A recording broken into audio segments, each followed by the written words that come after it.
انسانیت کس چیز کا نام ہے؟ انسان سب کے سب آدم علیہ السلام کے اولاد میں سے ہیں۔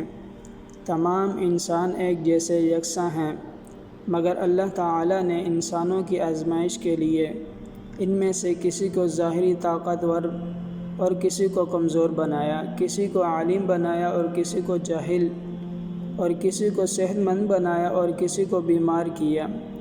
اسی طرح انسانیت تب قائم رہ سکتی ہے جب ہم ایک دوسرے کو اپنے برابر کا انسان تصور کریں گے، اپنے دل سے اپنے دوسرے انسان کے لیے بغض اور حسد اور نفرت کو باہر نکال پھینکیں گے اور ایک دوسرے کے جذبات اور احساسات کا احترام کریں گے، اور نفرت اور حقارت اور غرور اور تکبر انسان کے سب سے بڑے دشمن ہیں۔ یہ چیزیں انسانی تقسیم کا باعث بنتی ہیں، اور سب سے بڑھ کر ایک دوسرے کی عزت، مال و جان کا احترام کرنا ہے۔ یہ بہت ضروری ہے۔